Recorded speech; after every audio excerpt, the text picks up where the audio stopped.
Hello, Eric. How are you? Can you hear Hi, me? how are you? I thought I'd log on a little bit early here. Yeah. You are 10 minutes earlier than our scheduled time. So you have to wait more than 10 minutes. Okay. I'm just gonna get set up here. Okay, thank you, and please have patience. Sure, of course.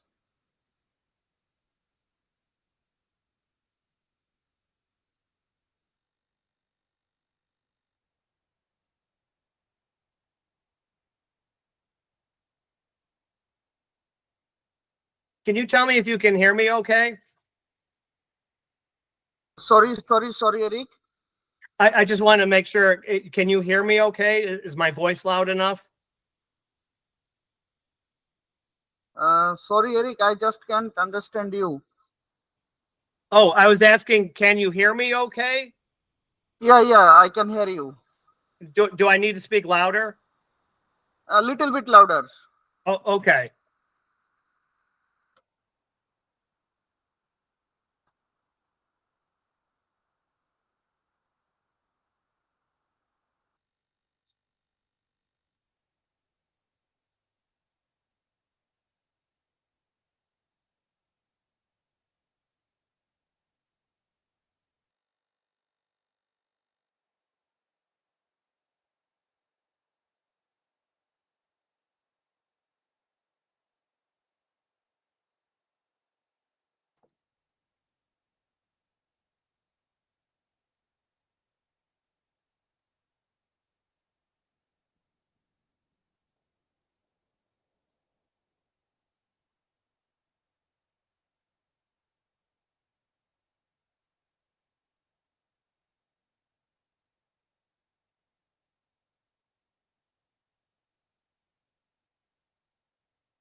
Hi, Mahira.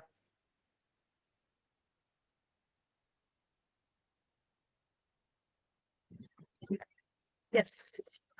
Can you hear me? Yeah. How do I sound? Am I loud enough?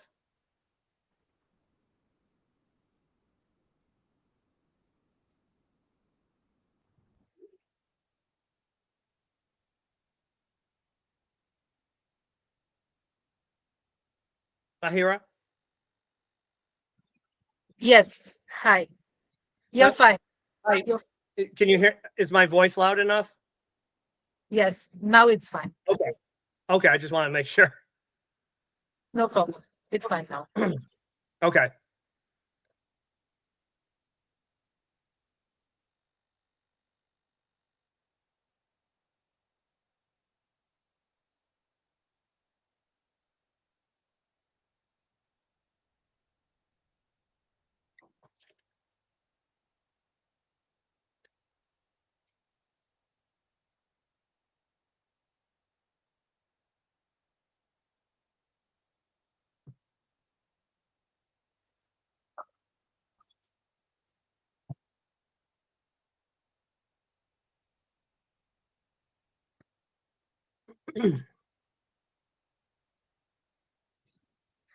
Okay. So Eric, you can mute it right now. So when will you speak? Just keep it open. Keep the mic open when you speak. Oh, okay, Marianne. Okay. Yeah.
Mahira Habib আপু, আপনি শুনতে পাচ্ছেন আমাকে?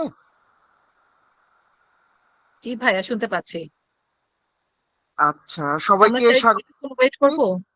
জি, সবাইকে স্বাগতম জানাচ্ছি এক্সিলারেটিং বাংলাদেশ কার্যক্রমের আজকের এই ওয়েবিনারে। খুব গুরুত্বপূর্ণ ওয়েবিনার, মানসিক স্বাস্থ্যের উন্নয়ন বিষয়ে আজকে আমরা আলোচনা করব। আমাদের সাথে আজকে প্রশিক্ষক হিসেবে উপস্থিত আছেন এরিক রোস্টামিয়ান এবং অপর্ণা মাখিজা। তো আমাদের এই আজকের সেশনটি মূলত পরিচালনা করবেন, সঞ্চালনা করবেন মাহিরা হাবিব আপু, অ্যালাইট ইনজেন প্রতিষ্ঠানের পক্ষ থেকে। তো আমরা অপেক্ষা করছি, 8টার সময় আমাদের সেশনটি শুরু হওয়ার কথা। It is already 8 p.m. But all of our participants have not joined yet, so I think that we should wait more 3 or 5 minutes. So welcome everyone, Eric and everyone who have already joined with us. We are waiting for our participant. Already almost 20 participants have joined today till now. But I think this number will be increased like 50 or 60. I would like to welcome you again, and I think we will wait another 3 or 5 minutes. So please have patience. We will start just from 8 p.m. 8 and 5. 8:05 Bangladeshi time we will start. So Mahira Apu, I think you can start 8:05 and you can take your responsibilities. Thanks everyone, and welcome from Okay. Bangladesh, accelerating Bangladesh. Thank you so much, Ronnie bhai. We will start at 8:05.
আমি সবাইকে আবারও ধন্যবাদ এবং স্বাগতম জানাই। আমাদের সেশনটি আমরা এখনই শুরু করব। তো উদ্যোক্তা যারা আমাদের সাথে আজকের এই সেশনে ইতিমধ্যে জয়েন করেছেন, আপনাদের সবাইকে অনুরোধ করব আপনাদের ডিভাইসটি মিউট করে রাখবেন। আমরা সেশনের শেষ ভাগে আপনাদের সবাইকে প্রশ্ন করার সুযোগ দিব। আপনাদের কারোর যদি কোনো প্রশ্ন থাকে আপনারা প্রশ্ন করতে পারবেন, এক এক করে আপনারা হ্যান্ড রেইজ করবেন এবং পর্যায়ক্রমে আপনাদের সবাইকে প্রশ্ন করার সুযোগ দিব। আমি মাহিরা আপুকে অনুরোধ করছি, আপু আপনি সেশনটি পরিচালনা করতে পারেন। ধন্যবাদ। ধন্যবাদ রনি ভাই। Good evening everyone. যেহেতু আমাদের গেস্ট স্পিকার সবাই এখানে ইংলিশেই বলে, দে আর মোর কমফোর্টেবল, সো আমি ইংলিশেই পরিচালনা করব। ঠিক আছে, আমি বেশি কিছু বলবো না, বাট লেট মি স্টার্ট। আর আমাদের মাঝখানে সেশনের ভিতরে কিছু হয়তো অ্যাক্টিভিটি থাকতে পারে, সো আপনাদের যদি কোনো কোয়েশ্চেন থাকে please raise your hand when the speakers ask you any sort of question in between. Okay, so without further ado, good evening everyone. Thank you Accelerating Bangladesh team for having us here. So I'm so happy to welcome you all for today's event. As you know, I'm Mahira Habib. Some of you already know me because we have been the participants of Accelerating Bangladesh, and also I'm the founder and CEO of Alight In Zen. So Alight In Zen is basically a mental health tech platform. It's completely virtual. We do not have any sort of counseling service physically. So as you can see, our counselors here, they are from two of them from USA and one from India. So one by one, I'll introduce to them. But before that, Alight In Zen is all about what will I say? It's accessible and affordable. And also our mission is to provide personalized counseling from licensed professionals, helping individuals achieve mental well-being on their own schedule. And we have two amazing speakers here with us who bring us a wealth of knowledge and experience in mental wellness. So first we have Erik Rostamian, who is from USA, a counselor and advisor of Alight In Zen, who has been an integral part of BetterHelp, one of the leading online counseling platforms in the world. And also, he's also the founder of Dynamic Change. Erik has helped countless individuals and leaders manage stress and improve their mental health. Joining him with us, Aparna Makhija, Gujarati. I know her since 2019 and 20. She was here as she used to work at PHWC in Bangladesh as clinical psychologist, and she also joined here at Alight In Zen as clinical psychologist, as well as she is working at Jeewan Hospital. So Aparna specializes in therapy and has worked with a wide range of clients, helping them find balance and resilience. All right. So I'm sure their insights will inspire all of us today. And there is one more person who's here, but he's not going to be your speaker, but he's David Nielsen with us. He's also one of our counselors. So without further ado, let's welcome. Okay, David is saying hi to you all, so you can say hi to him as well. So without further ado, I will not say much. This is all about Founders Day, because I know for the fact that founders are always lonely at the top, and our counselors and speakers will help you do so. So over to you, Aparna and Erik. Let's have a blast. Thank you, Mahira.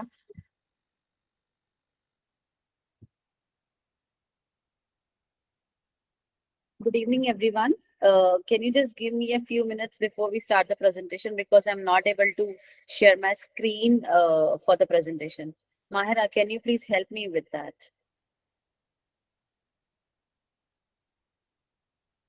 Perhaps Mahira can do it. Yeah, sure. Let me share that with you. Okay. Sure.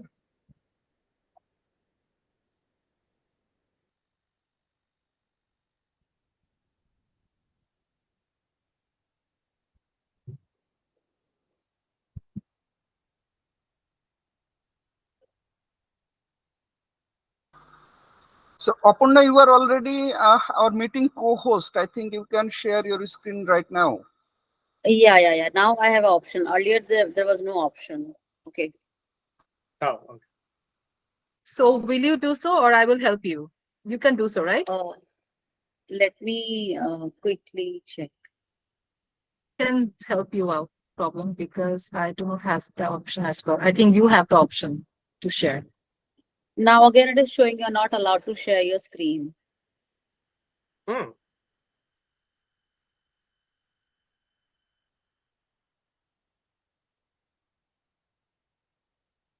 I cannot Mahira? share, Mahira. It says you're not allowed to share your screen.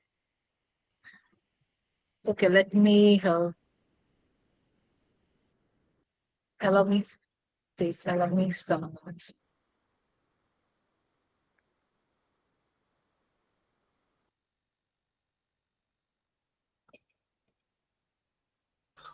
Aparna, can you see three dot at the bottom of the screen? Three dot and raise Say- hand, and just at the left of a hand sign there is present now option. Just click here and your screen will be shared. No, it says you can't share your screen. I'm getting this option. I don't know why.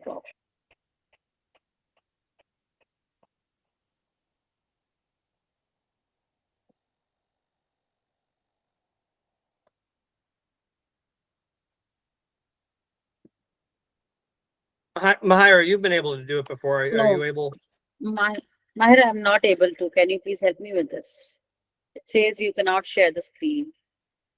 Yes, I am doing it. Just give me 2 minutes. Okay. Okay. Okay.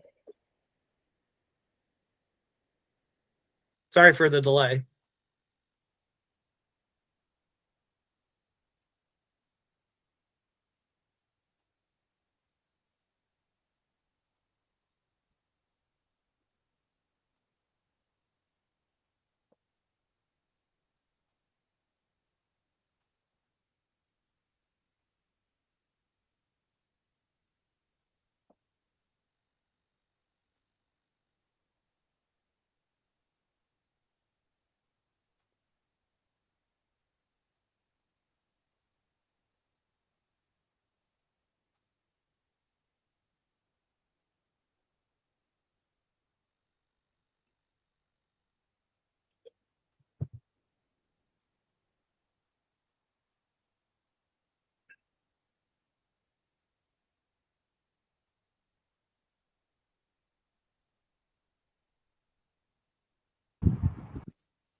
Okay, can you see the screen? Thank you. Yeah. Thank you, Yeah, we Mahira. can see your screen now.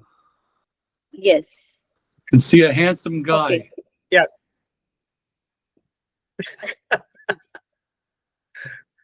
That's Okay. that's Mahira, beside can the you point, do it Dave. as a slideshow, please?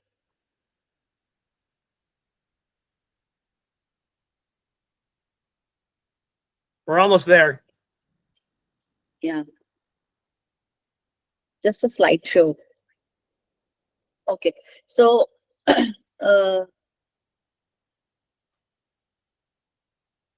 okay, sorry for the delay. Let's start with the session. So, as you all know, we are here today to, have some sort of essential uh, techniques, wellness techniques for the founders. So, what I would request everyone to be just as you can participate in the activities. We might do a couple of activities throughout the webinar. So, in order to take much handful at the end of this from this webinar, I would request participants to just participate as much as you can so that it becomes more interactive and it's not just, I'm speaking or my colleague is speaking and you're just listening and it becomes boring over the course of time. So let's start with the activity first. As you all know, we are here today to take some mental wellness, techniques or the various strategies at the end of the seminar, at the end of the webinar. So how about we start this with this activity? Let's check quickly. So what we have to do is this activity, I would request everyone to just give it a thought. What kind of a thought that came to your mind, came to your head when you woke up this morning? And followed by this thought, what were the emotions you were experiencing with that particular thought? So basically, if I share my experience, what was the first thought that came to my mind when I woke up in the morning? The immediate thought process was, okay, I am up today early than my regular timing. How about I can finish my chores for the rest of the day so that I can, prepare for the webinar better way. So this was the first thought for me that came in my mind. And if you ask about the emotion was hopeful that yes, I can do it because I woke up early than my previous timings, right? So this is a thought followed by emotion. So I would request the participants if they can spare some amount of time in terms of doing this activity. Once you guys are done, you can raise your hand, and if anybody wants to volunteer, share your experience, it would be grateful for us to discuss, and then we can move forward to the upcoming slides, which is correlating with this activity. So this activity will give you a gist about what we are going to talk further the sessions throughout the slides. Does anybody has any kind of a questions before I give you some time to work on this activity? Aparna, if I think may make two a comment. Two people already raised their hands. Okay. Nazmul Kabir and Mahmudul Hassan. Okay. Can one? I mean, one of you can start, and then other person can share the experience.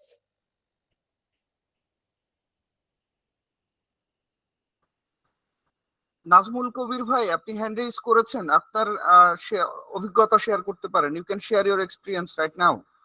Yes, Nazmul please. Kabir. Actually, today I am joined. Today I am joined only, so I don't know about this subject. So I have to discuss after some time.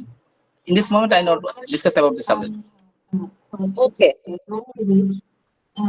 ওকে, আপনারা যারা hand raise করেছেন আপনাদের যদি কিছু বলতে চান এই particular টপিকে, দেন তাহলে হ্যান্ড রেজ করবেন, না হলে হ্যান্ড রেজ করার দরকার নেই। Mister Mahmudul Hasan, you can share. Am I audible? Yes, Yes, you're audible. আমারটা So ভুলে I have ভুলে to হয়ে answer গেছে, the ভুলে হয়ে গেছে, question আমারটা here. কাজ করে গেছে, ভুলে হ্যান্ড রাইজ হয়ে গেছে। wrong. The first thought raised in my head that I don't sleep again. I have to get up. And what are the emotion you are experiencing today? Actually, I am feeling stuck. I think I am stuck in a situation that no progress are happening. So how to continue such a situation? Okay. Okay. Thanks for sharing. Does anybody wants to share? I think Rebecca Noman is here. She wants Rebecca to. Noman, you can share your experience. Rebecca Noman. Ronnie Bhai, let me take care of it. অসুবিধা নাই, আমি আছি। Okay, have a good evening, everyone. Good evening. Good evening. So, mine is kind of like a funny thoughts came in when I wake up. So first time I wake up and there's someone getting something for me from the Amazon.com. So from US and last night when I went to sleep and he said, oh my gosh, I just sent them in the wrong address. I just canceled my order. Can you just give it again? Like, can you just put your cart ready so that I can order again? And I wake up and I know I have lots of things to take care of. But first thing I have to do, I have to put everything in the cart again for my Amazon order so that I can get it on time. Was that was an emotion attached to that, Rebecca? Frustration? Because you already went through that process and they made it. Yes. Okay. There are because there are some things I needed to take care of, and I actually my nephew, I promised him something like, hey, I'll get it for you from Amazon.com, and I showed him too, and that my husband, he's gonna be back on like next week. So I was really scared, like, okay, I will get it on time so that he doesn't get disappointed, you know. Okay, there's another emotion you just identified that you felt because of what you were thinking. Scared. You were scared because you thought a little bit. Okay, that's good. Thanks I mean, it's for not good that sharing. you felt good. Thank you.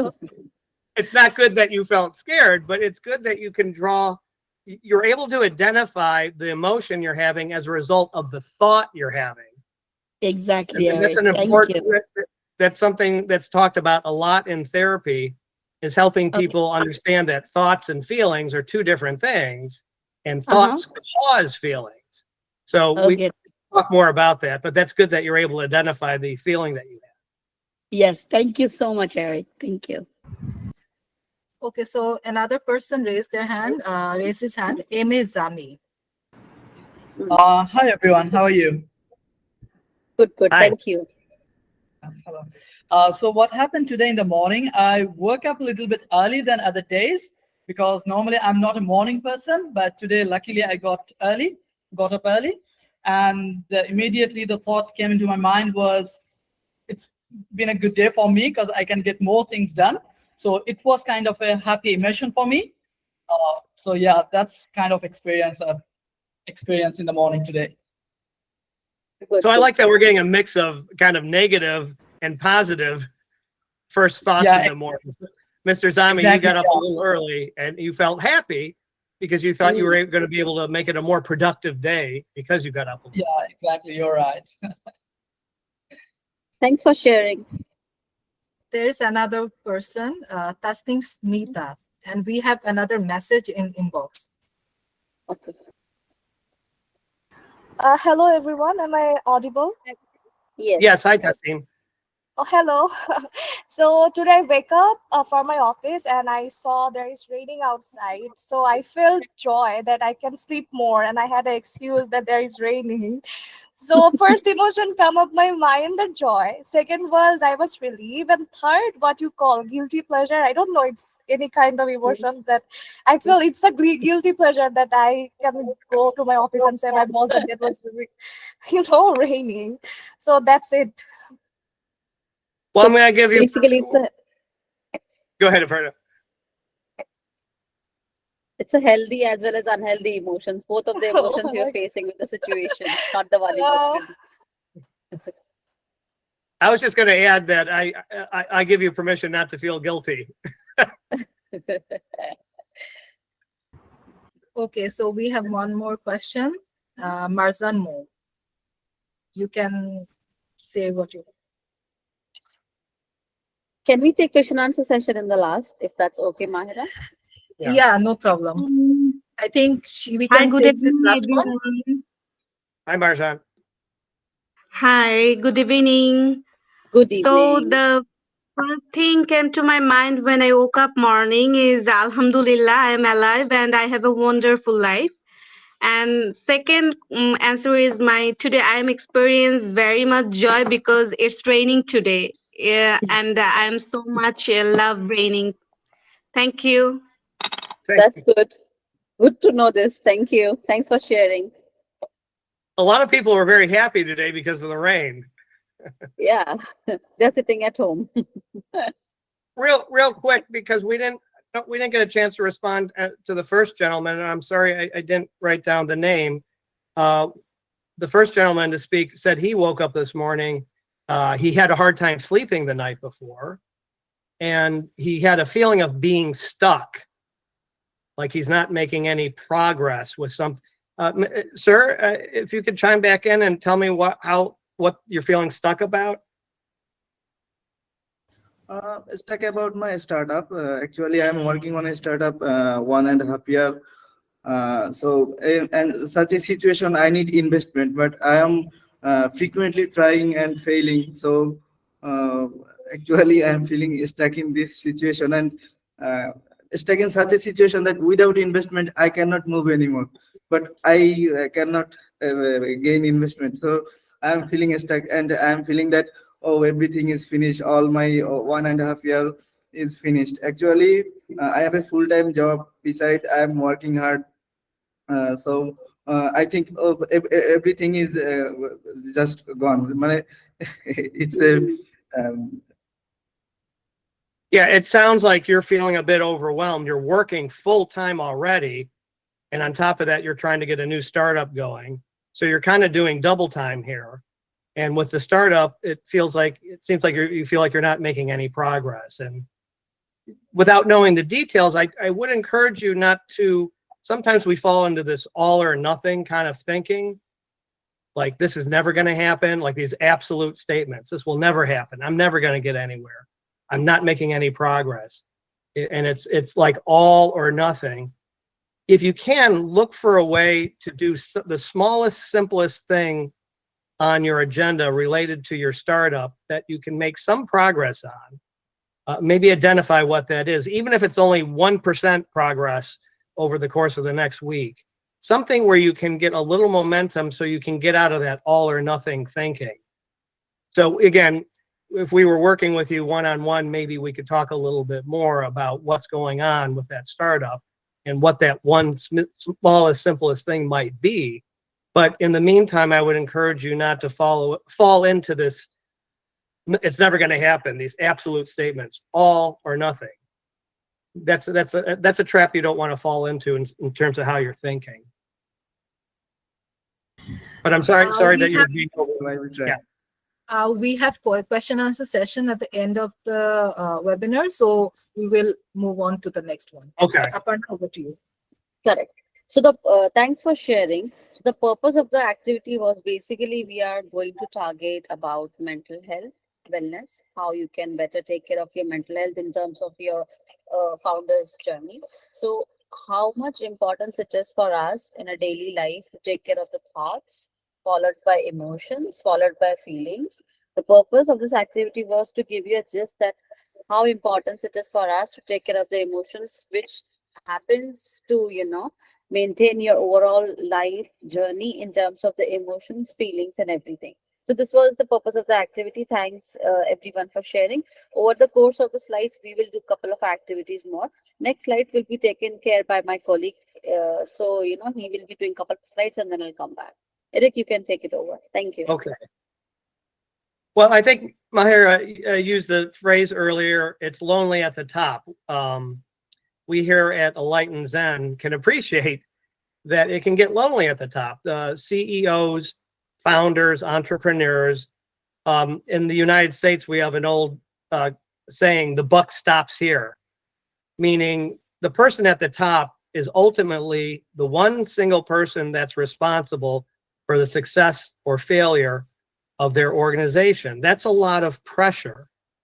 And it's reflected in some of the mental health issues that we often come across with people in this category, heads of organizations, entrepreneurs, CEOs.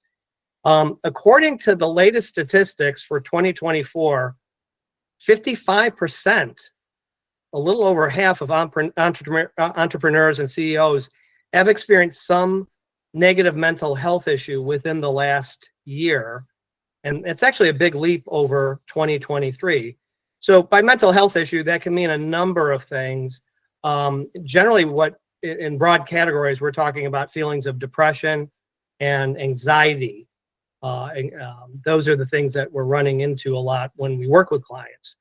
In this next point here, we're saying 30% of CEOs and founders report feeling lonely. So this is a very specific feeling. It's not just a general mental health condition like depression and anxiety, but a very specific feeling of loneliness. And 61% believe that loneliness negatively impacts their performance. So this feeling of being lonely, being the one person at the top, you don't have a colleague in a parallel position. In other organizations, maybe you have a team of salespeople. They can talk to each other and support each other. They're in parallel positions. When you're at the top, the captain of the ship, there's only one of you. And that can sometimes generate these feelings of loneliness. And many CEOs and founders struggle with that. Okay, Makhija, let's go to the next slide, please.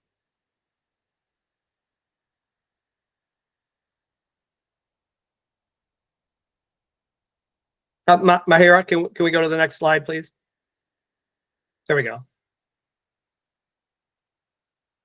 So why are some of the reasons why it's lonely at the top? What are some of the unique things that CEOs and founders are struggling with? The demands and expectations of people in these positions, the captain of the ship, it's significantly higher than that of other workers. So again, the demands, the pressures, the expectations are much higher in these positions, hence elevated levels of stress and potentially mental health struggles. The overall well-being of founders is more at risk. in particular in the area of work-life balance, that can be very challenged. So when we're talking about work-life balance, we're talking about how much time are you spending at work or thinking about work when even when you're not at work. Sometimes people have a hard time leaving at home with them. They come home, they're sitting and having dinner with their families, but their mind is someplace else. Their mind is still back at the office. They have a hard time turning it off. This is what we mean when we say work-life balance. So there's less time for personal time and self-care and family time. As far as mental health conditions that can be generated as a result of these issues, this work-life balance challenge. Recent research shows that CEOs experience more depression, in fact, double the rate of the general public, more than double, which is already high at 20%. So we're looking at a huge number of percentage-wise people in these positions struggling with feelings of depression as a result of the demands and expectations on them, and as a result of the work-life balance struggles that they're contending with. Okay, and I think Aparna, you're going to speak next. Yes. Mahira, next slide, please. Okay, so as rightly my colleague said, there are too many things. Like as a founder, you have a lot on your plate, from managing your team to keeping up with your finance, constantly innovating with the demands. I mean, you have to be always on your toes. If you talk about being a founder of any sort of a company, maybe if you're just a startup or you're already on the go, you have to be constantly innovating, right? Managing your team, keeping up with the finance. So it actually takes a toll on your mental health many of the time. So unfortunately, what has been seen and observed is mainly founders prioritize their work a lot over their mental health well-being. They actually don't think about that it is a need and they should be taking care of the mental health. They don't look into it, and that when it becomes very severe, and the consequences is a lot, and that's the time they take an it's an alarm clock for me, and then they visit a professional. So it has been seen that they should be giving a priority, which is not happening from their end.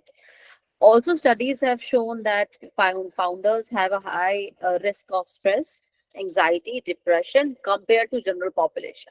So now when we talk about stress, it's basically, as my colleague had mentioned, that they're not able, when they're home having a dinner with the family, their headspace is basically related to what is happening in my office or what is happening with my colleagues. So they're not able to segregate between their personal and professional life. That hampers everything around them, and that creates a lot of depression, anxiety, and stress. So that's why it is very crucial for founders to prioritize their mental health and practice self-care activities so that they remain balanced and they're able to take care better of their people around, and as well as their capacity to work and handle things in a better way. Next slide, please, Mahira.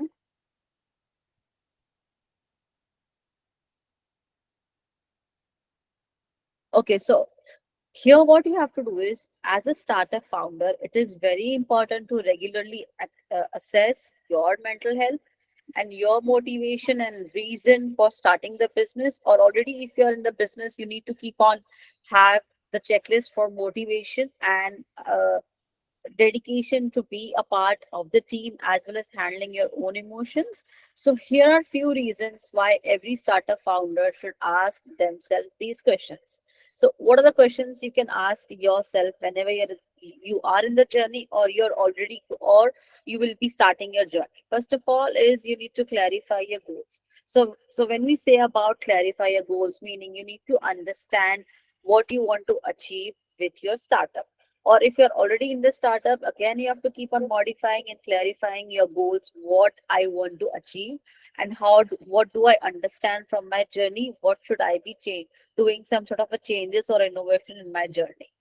So next is you need to ensure alignment. So by ensuring alignment, meaning you have to take care of your actions and decisions, whatever you take it on a daily basis, it should align with your vision and goals. It should not cross the bridge between this is my goals, this is my vision, but I'm not taking care of my proper actions, proper decisions based on my it's not in a proper alignment. It has to have a proper alignment. As a founder, it is very important to reflect on your own identity so that you can better take care of your visions and goals based on the actions and decisions you take it on a day-to-day basis.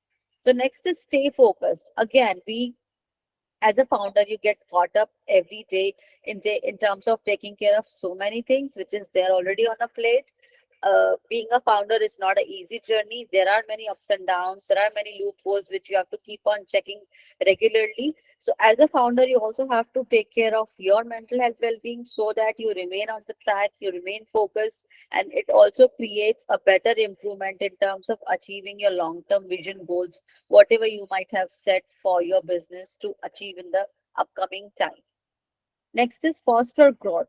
So as a founder, your role may evolve as your startup grows. So as it grows, your identity increases, people know what you're up to, people know what you're doing. So regularly assessing your own identity, as I said, as a founder, actually helps you to adopt and grow and grow your business in a much better way so that you're happy, your team is happy, and you're able to better manage things around and effectively also. Next slide, please, Makhija. Erik will continue the slide. Right, Erik? Yes. Well, I want to make a comment here about mental health in general, not only for founders and CEOs, but you have employees that work for your organizations. So I wish I had better news, but because the statistics sometimes are a little bit concerning, how many people are affected with mental health issues. According to the Centers for Disease Control and Prevention, 50% of all adults will experience some form of mental health issue over the course of their life. So that's a pretty, 1 in 2 people will have some struggle in the ways of mental health. Again, many different mental health challenges. Often what we're running into as therapists is things pertaining to depression and anxiety. But of course, there are many other issues, and relationship issues can cause a lot of stress for people. But again, 1 in 2 people are having some sort of struggle at some point in their lives. And just like any other organ in your body, your heart, your kidneys, your lungs, your brain is subject to malfunction at times. Your brain is, in fact, the most complex organ in not only your body, it's the most complex organ in the universe. It's actually very, very, very complex. You have more neurons and neural pathways in your brain than there are stars in the universe. That's how complex your brain is. And when your brain is working well, you're going to work well. When your brain is working right, you're going to work right. You're going to be doing well in your job performance and in your life in general, of course. When your brain is troubled, you are much more likely to have trouble in your life and in your work. So brain health is extremely important. Mahira, next slide, please.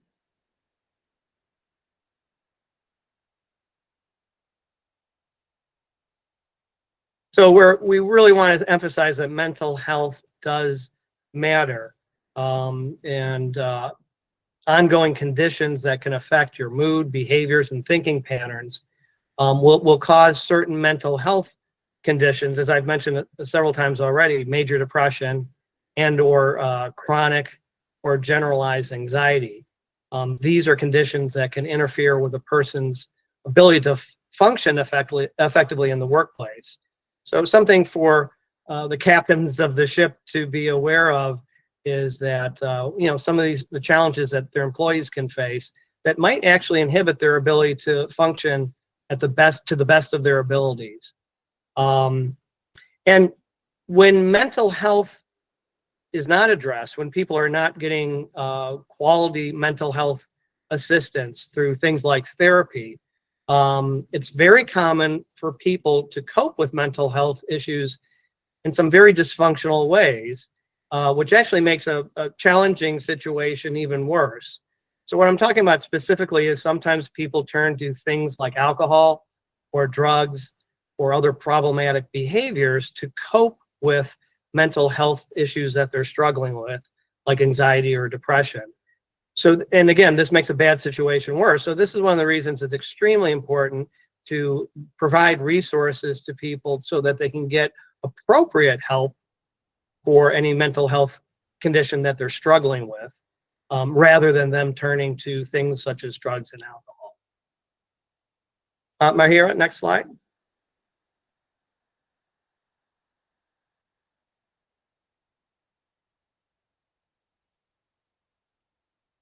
So as the head of the ship, the captain of the ship, CEO, founders, entrepreneurs, what can you do to support your employees? The most important thing really is to create a safe space within your organizations for mental health. And what I mean by that is anything from education and training, providing training for employees on mental health awareness, signs that they might have a mental health issue, and how to provide support resources for them if they're having any issues. Developing clear policies that support mental health, such as mental health days, access to counseling services like Alight In Zen, and hopefully this one is not something that would come up, but anti-discrimination policies. So if somebody has taken ownership and has acknowledged a mental health struggle, they're not catching any flack from anyone for that. Doing regular check-ins with your employees. Managers checking in with their employees to discuss their workload, their stress levels, their overall well-being, and perhaps if an early intervention is needed for support, you can identify that through these check-ins. I mentioned earlier work-life balance. So encouraging healthy work-life balance by promoting, where possible, flexible working arrangements. Sometimes there's limitations to what can be done in this way, but if it's possible for somebody who needs to work from home a given day, or flex hours so they can work around the schedule of their children, things of this nature, when and where possible, of course. Regular breaks, lunch breaks throughout the day, and time off. And then lastly, lead by example. So when founders can openly encourage mental health resources, and they're showing that they prioritize their own well-being, and they're demonstrating that, they're talking about that, it sets a positive example for the entire organization. It has a trickle-down effect. So lead by example. Okay, Makhija, next slide. What are signs, red flags of stress or burnout? These are things to be aware of and educate your employees. And first of all, for yourself, be aware of them, but also so you can educate employees. So you can put it into two categories. There's physical red flags and mental red flags. So physical are things like frequent headaches, muscle pain. A lot of people don't realize that the way that people we hold stress in our bodies. So stress can manifest in physical problems like things like headaches or muscular pain. These often are considered psychosomatic, meaning their origins are mental in nature. So be aware of that. Changes in appetite, either eating more than usual and feeling hungry all the time, or you don't have any appetite at all. So changes in appetite. Sleep disturbance. The one gentleman was talking earlier, but he had a poor night's sleep last night. So this can be a sign of stress. Chest pain, dizziness, heart palpitations, a general feeling of just being completely drained, a lack of energy. So these are all physical symptoms. Mental symptoms are feeling irritable or angry. If you find yourself being very short with your family members, you're biting their heads off over little things, that would be a sign of that. As I mentioned before, using alcohol or other substances, very dysfunctional ways of coping with stress and other mental health issues. The general feeling of just being very down, feeling like a failure, making broad statements about yourself in that way, feeling unappreciated, having a low self-esteem, having negative thoughts about yourself. I'm a loser. I'll never be successful. I'm never going to get ahead. Things like that. Perceiving all feedback as criticism. So you're very quick to feel like you're being criticized, even when maybe that's not what's going on. Frequently complaining. And then sometimes just feeling so dejected you don't want to work at all. So these would be mental signs of burnout and things to be aware of. Okay, Makhija. So let's say somebody is suffering from burnout. What does that look like in terms of business success? How might this get in the way of working well and succeeding and making sure your business is successful? Feeling overwhelmed and stressed can impact things like meeting deadlines, completing tasks, overall productivity. Burnout can decrease creativity and innovation. There's more mistakes can be made. An increase in sick days due to stress-related physical problems. So earlier I was mentioning providing mental health days. Ironically, by doing so, you can actually cut down on the number of days that people end up being sick due to physical problems through mental health issues such as stress. Reduction in efficiency, efficacy. Founder and CEO burnout can negatively impact morale of the entire company. So as a captain of the ship, if you're really struggling, you're not, things are not going well, it can have an effect on the whole company, which in turn can decrease customer satisfaction, the end customers of your business, perhaps due to a lower quality of work. And this can, of course, impact the company's bottom line. So next slide, please. And Aparna is going to talk here now. Aparna?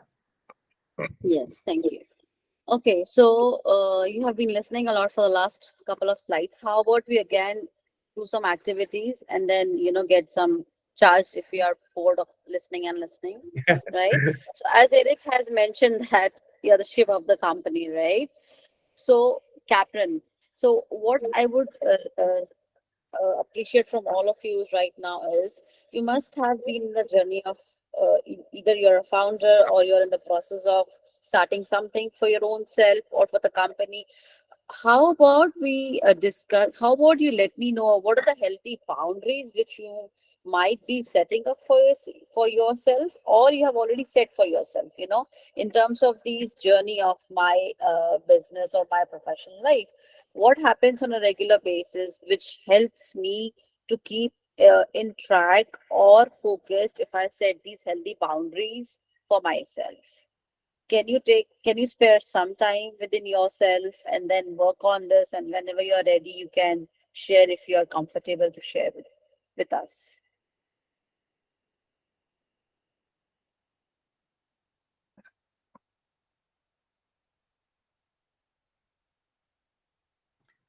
And by the way, as far as healthy boundaries, that could include what we were talking about earlier about work-life balance. Where do you draw the line? And yeah, how do you have a healthy boundary so you're not taking work home any more than you should be? True.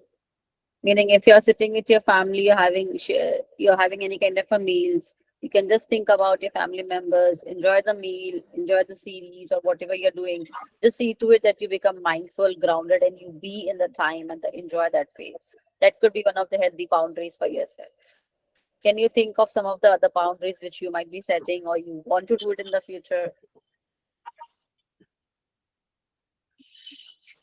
Hi, Erik and how Shalisha. Yeah, no, I just wanted to share because I found personally, like I would muse over my work even after work. Like I'm not physically doing my other work, but I would still muse over it, right? And I found it really healthy to have that disconnection between like work and like having some personal hobbies where I can indulge my creative aspects and everything. So I found that very useful, and I really like that. I think there's a new law that went into Australia. I think it's called the right to disconnect. So it basically gives employees the right to not answer to work emails or anything but at the same time, it gives the employers the ability to actually send a message. So it's an option as an employee that you have, whether you want to reply to it or you don't want to reply to it. Just wanted to share that bit. Thanks. Thanks for sharing that. I wasn't aware of that new law.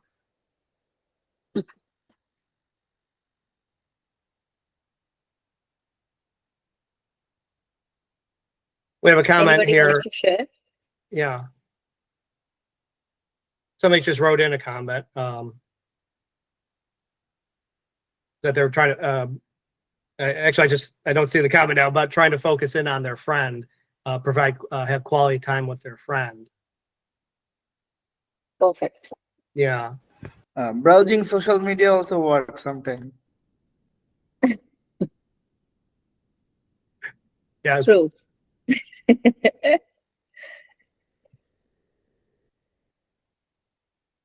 Anybody would like to share any other boundaries before we move to next thing?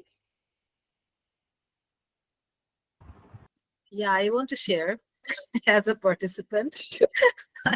Sure. So, healthy boundaries for myself, I would say, like, if I see anything negativity, I gradually I ignore things and I keep silent. That's a healthy boundary. I think it's good for me and to keep the relationship going. Maybe it's with the colleagues or family or anyone. So that is something. And then how do you create or want a culture of wellness? I think most important thing, to make others happy, we need to make ourselves happier first. So I think Correct. self-care, self-love is more important, so that others can learn from us in terms of leadership. True. And how to distress and recharge each day. I think mostly related to one and two answers what I've given. Yes, someone has raised their hand. Yeah, Sumaya, we had a few people raise their hands. Mr. Adam had raised his hand earlier.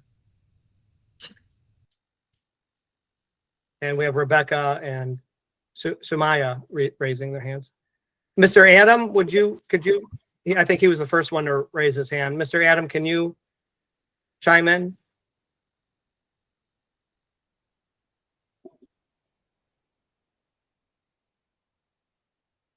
Oh, Mr. Adam? Oh, okay. Rebecca, how about you? She has written in the chats, quality times okay. with the kids' Yes, houses. and Yes. That's yeah. that's I a saw that good comment. thing. Yes. Okay, That's a yeah, very sure. good one.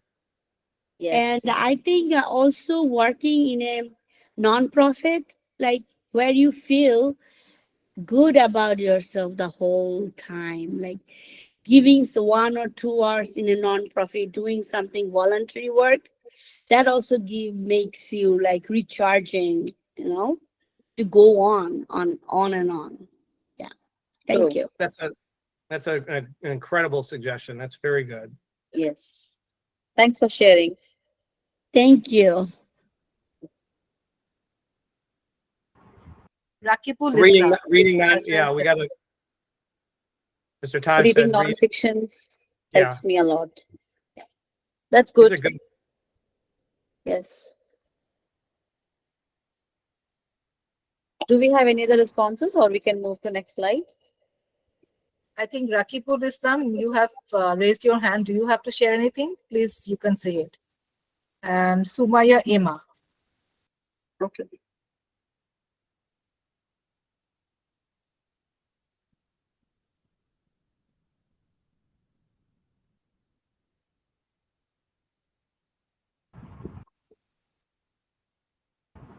Yes, Sumaya Emma, আপনি কি কিছু বলতে চাচ্ছিলেন? Please. Yes.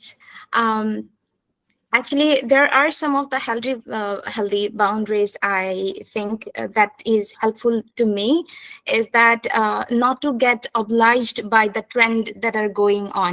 I mean, to follow the trend is good, but there is always some trend buzzing around us, and something is always going on, and to keep ourselves up with that trend, that might be overwhelming for someone. And I think to have a boundary with that I do not have to follow every trend. I do not have to have an opinion every time and post it online. I think that's something that we can do to ourselves to keep ourselves healthy.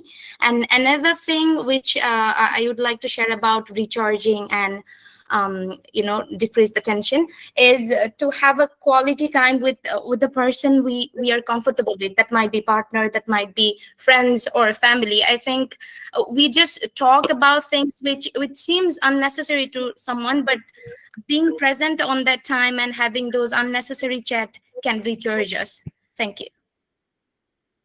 Those are excellent suggestions. Yeah. The thing about sort of boundaries, I won't go into it, but this is something I talk with clients a lot about, is the sort of boundaries when it relates to social media. And that you don't, just as Samaya said, you don't need to chime in with an opinion on every single thing that comes up on any of your social media. And I won't go into it, but that's a very, very important thing that Samaya brought up. And again, I talk with clients quite a bit about that. Okay, Imon Shahriar. Thank you. To de-stress and research daily, consider incorporating this simple practice in my routine. First, unplugging from screens. I always take breaks from electronic device, especially before bed, and reduce mental fatigue and promote relaxation. Second, nature time. I always spend time outdoors. Even a few minutes of fresh air or sunlight can help reset my mind and improve well-being. Oh, these are excellent. Third, powerful nap or meditation. A quick 10 to 20-minute nap or meditation session really recharges my brain.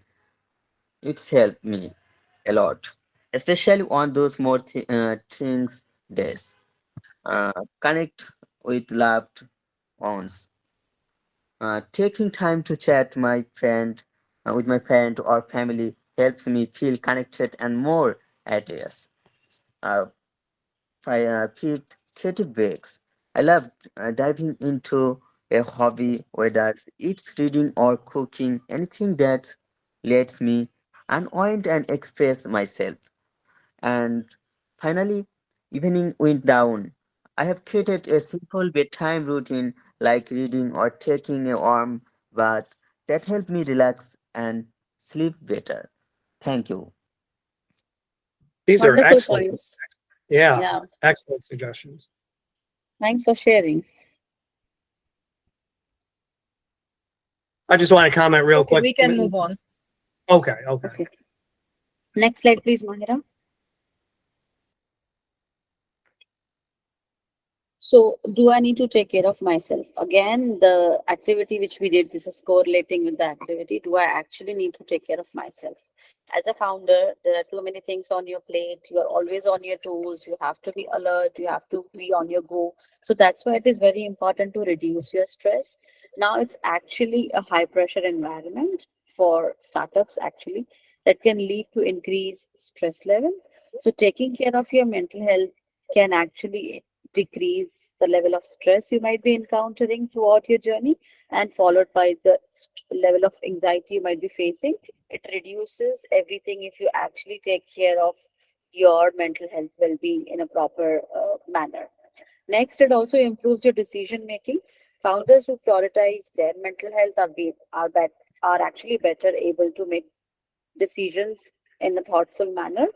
They can also think more objectively, and they make decisions that are in the best interest of the company. Again, it depends on how much you're able to take care of yourself in terms of mental health well-being. Next, it also increases resilience, meaning your journey can be full of challenges and setbacks, but good mental health founders better cope with these difficulties and bounce back more quickly. If you're able to segregate your personal life with your professional life, if you know where to draw the boundary, where to stay grounded, how we can do it, you are able to build your resilience more. That helps you to stay on track to take care of your mental health in a better way. Next, it also models healthy behavior. If you prioritize your mental health, you can set a positive example for your team members, and it also creates a healthy work culture among your office people, everybody around. Next goes increases well-being. If you take care of your mental health, that leads to better overall well-being and improved your quality of life. So as we are talking throughout the slides why it is important to take care of your mental health and mental health well-being. So this is why it is very important to take care of your mental health, right? Mahira, can we move to next slide? So we are in the last slide of conclusion. Taking care of your mental health is crucial for startup founders, as we have been emphasizing that you have to take care of your mental health. It's very important. Now, how to prioritize and take care of your mental health is we as a team at Alight In Zen are a qualified team, which is actually who's we have been found faced many difficulties in terms of understanding the founder's journey. So we are expert here to help you throughout your journey. If you are struggling with any kind of areas, be it stress, anxiety, or any other mental health issues, our team of professionals can guide you. We can mentor you throughout these challenges, and there is no harm in seeking mental health professionals' help. If anything happens physically, we definitely run and we see a doctor. We don't even think in a second manner that should we go, should we approach, should we seek the consultation or not. But when it comes to mental health well-being, we still have a taboo. We still feel like not going because people think you're a mad, so you have to go to a CS counselor or a psychologist. That's not the case. In today's scenario, it has become a need of the hour wherein you have to take care of your own mental health being. You have to take care of others in the family. For that, even to handle a small stress on a day-to-day basis, it becomes very difficult sometimes for us to do it. We are not being able to have a peaceful conversation. We end up having too many obstacles. We are not able to understand how to manage the relationships within the family members, between the spouses, between the friends, between the colleagues, and we end up having maybe more of disagreements, anger issues. We end up having drugs. We end up having we go in a nutshell. We go into spiral of negative thoughts. We procrastinate a lot. We end up not facing the society. We end up having staying indoors. So because of all those things, we would recommend that if you need any kind of a support, don't hesitate to reach to us. We are always here to support you in your journey, and our goal is to help you maintain peace of mind and achieve success throughout the journey of being a founder, or you're starting the journey of founders or anything. We are here to help you if you're suffering from any kind of a mental health disorder. Even if you're not suffering from mental health issues, it's just the venting out. You don't have anybody to talk to. You don't have much guidance. You don't have much knowledge. That's why we are here to help you. And it would be nice if you can reach out to us if you need help at any moment, at any time. We have the contact numbers, we have the email ID, we have the website. You can reach anytime to us. We are here to help you. So I'm concluding my part here. Thank you everyone for patiently listening, for patiently cooperating in the activities. Thank you a lot. If you have any question, and if you have any question for us, me and my colleague, we both are here, and we will try our level best to respond to your questions. Thank you, everyone. Thanks, Aparna. I think on inbox, someone already has a question. We can take that first, and later, please raise your hands. Whoever has questions, please. আপনাদের যদি কারো question থাকে, আপনারা hand raise করতে পারেন. Mahmudul Hassan, he has asked how to handle spouse's accusation that I'm not giving her enough time. She think I'm more fond of work than her. I'm trying hard to grow my startup beside a full-time job. So the weekend and off-time office time, I work for my startup. So I also feel drained often, as I usually work around 15 hours daily. So this is his question. 15 hours daily, that is, yeah, that is a lot. So there's going to be a real challenge there in terms of the amount of time, the quantity of time to spend with Mr. Hassan, spend with his wife.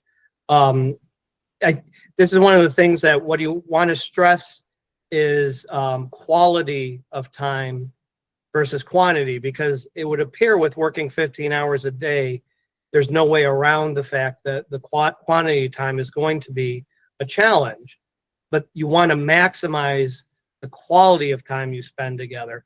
And how do you go about doing that? First of all, the most important thing is to make sure that when you are together, which is not going to be a whole lot working these type of hours, but when you are spending time with your spouse, that you're fully present, you're fully engaged. You're not on your devices. You're doing something together. You're not doing something passive, like watching, maybe just watching TV together. Or if you are going to watch TV together, sit very close, hold hands, find out what each other's love language is, whether it's touch or acts of service or gifts. There's a quiz you can take called the 5 Love Languages quiz, where you can find out what resonates with your spouse in terms of affection being communicated to them. Find out what that is. What resonates the most? Is it bringing them a cup of coffee in the morning? That's an act of service. Or giving them a thoughtful gift. It doesn't have to be expensive, but you come home with a flower for them. Or when you do have time, you cook them a meal. Find out what resonates with them. So you're not going to be spending as much time together, but when you do, they know that you care about them because you're speaking to their love language. So you want to start taking a look at things like that. And again, the most important thing is to be fully present. Have a conversation, by the way, and let them know you're going to do everything you can to meet their needs in this relationship, despite the challenges you're facing with the hours you're working, but they are a priority. They are the most important thing to you, the most important person to you, even though you're working these types of hours. Thank you. Thank you so much. You're a hardworking person, for sure. Thank you again. Thank you again.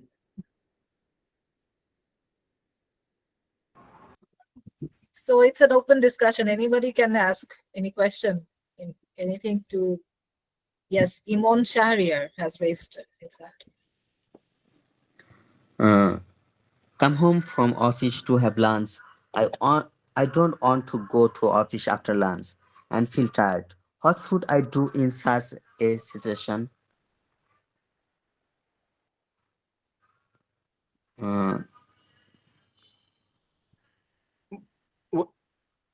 Aparna, do you want to handle this? Okay. So, if I hear it correctly, when you come home from office for having lunch, you don't feel like going back to the office. Did I hear it correctly? Right. Oh, okay. So there could be many reasons, again, as we talked about stress, right? So if you're not able to identify your stress in terms of what's happening in the office in the morning hours that is not helping you to go back to the office, also creates a lot of difference and understanding in your own thought process that, okay, if I'm in the office, if I don't like my colleagues, if I don't like my work, if I don't like my job, or if I don't like anything around, that will not help you to go back to the office again. So you need to identify the level of stress you might be undergoing through based on the jobs. If you're happy, if you like the job, if you like everything around, it should not be difficult for you to again go back after your lunch to the office, right? Because many of the times we don't get that much flexibility wherein you can work from home, or you don't return to the office, or you can stay back for a number of hours and then take rest and come back. Here it doesn't happen, right? So you need to identify the level of your liking the job. If you don't like it, or if there are any stress going on around your life, meaning specifically your professional or your personal, you need to identify those stress that will help you to stay grounded. And Actually, I like my yes, job, sorry. but I feel stressed when I come Yes. for lunch. What should I do? for come back. Okay. Yes, go ahead. So Is this this because what do you eat? What do you eat for lunch? good I question. mean, after, Rice yeah, and what do you eat for vegetables. lunch? Rice and vegetables, meat, or fish, extra. Okay, so what happens in our subcontinent? We eat rice meals. So for that can be a reason for which sometimes we feel a bit more, sleepy. That can happen as well. Or any other reason that you feel stressed? Is it for office, or you have stress because of your family or anything else? No, it's not. But I feel tired. Tired. I'll just chime in. If it sounds like, because you said, Iman, that you actually like your job, so if I'm hearing you correctly, you're not necessarily being stressed because of your job, but you're lacking energy. You're Yes, I feeling. like my job most. You said you do like your job a lot. Is that correct? I mean, what I can understand, his issue is like after coming back home, having lunch, he doesn't feel like to work anymore. Right. Am I correct, Imon? হ্যাঁ, Like আপনি খাওয়ার that's পরে right. আপনার কাজের এনার্জিটা পাচ্ছেন না, এটাই তো, right? Right. Do you eat a lot? Do you think like you're over, feeding yourself at times? No, I eat perfect. It actually Limit, sounded like he had. height limit of food. What about your sleep? It actually sounded like he. Well, go ahead, Aparna. Sorry. I was going to just say that something I talk with clients a lot is lifestyle issues that might be bringing down their energy levels. So there's something I call the big three. And what the big three is diet, exercise, and sleep. If you are doing really well in all three of these areas, I mean, if you're like clicking on all cylinders, your overall well-being, your overall health, and in particular, Iman, because it sounds like what you said was you're tired, you're feeling drained, and that's what's keeping you from wanting to go back from work. Your energy levels will be higher. So what I would want to ask you about and take a look at if we were working together is your sleep hygiene. What time do you go to bed at night? What time do you get up in the morning? Are you consistent with those times? What sleep window you're giving yourself? Earlier, somebody had an excellent suggestion about turning off devices in a half an hour before going to bed, because that can interfere, screen time can interfere with your sleep cycle. There's a lot of things you take a look at to make sure you're maximizing the quality of your sleep, how much you're sleeping, and then exercise. People don't realize that when they exercise on a regular basis, it actually increases their energy levels. They're able to speed up their metabolism, and their energy levels are going to be consistently higher throughout the course of the day. And then finally, diet. You said you eat really well, so maybe that area you're already doing well. I would take a look at those other two areas, exercise and sleep, and see if there's anything in those two areas that can be improved so that you're not feeling tired in the middle of the day when you go home for lunch. Thank you very much for your advice. Okay. Mahabub Islam Taj, you can ask your question. What's your thoughts on meditation or journaling? What was the question? Is it recommended to do meditation and journaling? Yes. If we should do meditate or something like that, which yeah. Two of the most researched things out there, other than perhaps exercise, which I was just commenting on, are in fact journaling and meditation. These are heavily researched areas, and both of them are highly recommended. I was talking before about the complexity of the human brain. You can literally retrain your brain, build new neural pathways which correlate to positive thoughts. You can retrain your brain in this way through meditation, and journaling.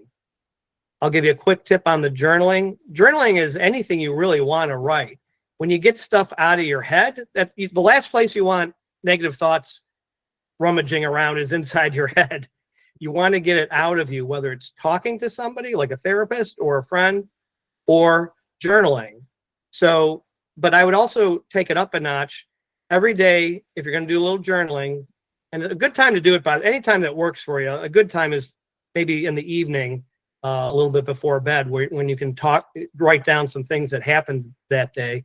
But write down 3 things that you're grateful for that day.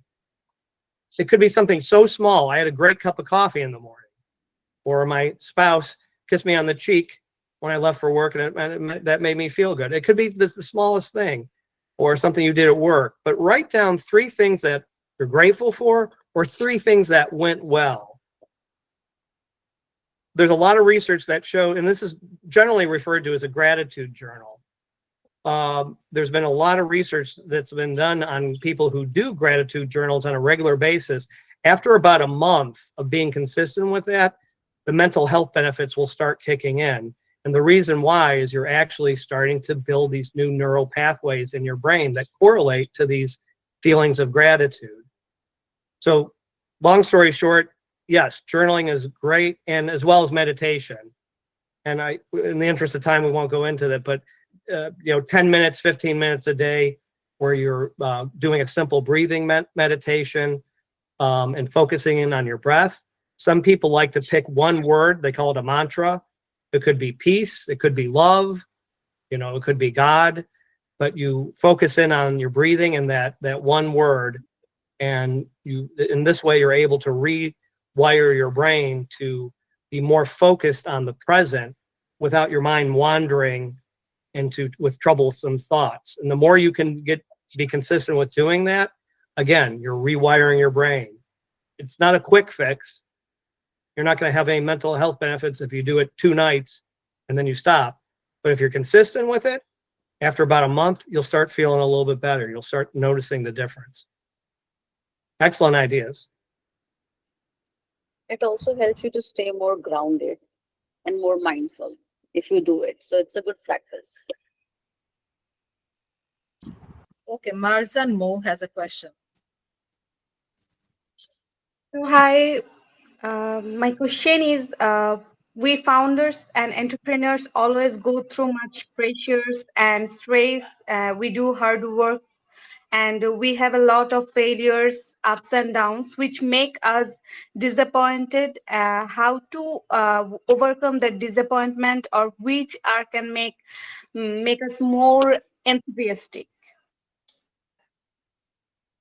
Thank you. Aparna? You just have to think about that irrespective of any obstacles, any setbacks, I should not, come out of the track. I should just make a small progress, even though it's a small progress. Maybe it's just 1% of your progress in a day. If you can make it, that's fine. Make sure that you're not off the track, because what happens because of the disappointment, because of lack of enthusiasm, or because of too many things we are listening from everyone around, that you cannot do this, you're doing this, you're doing that, this is not working, that's not working.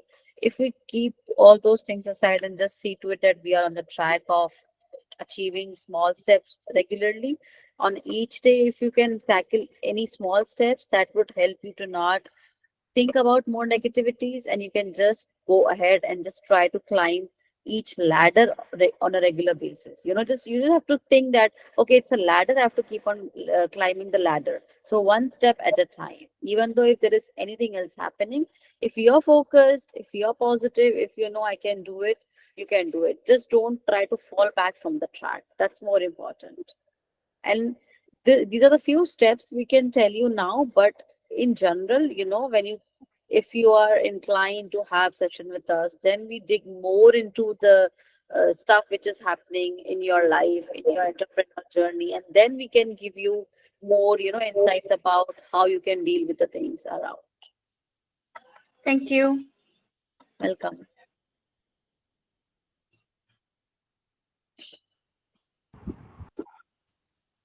Anyone has any question? or anything to say?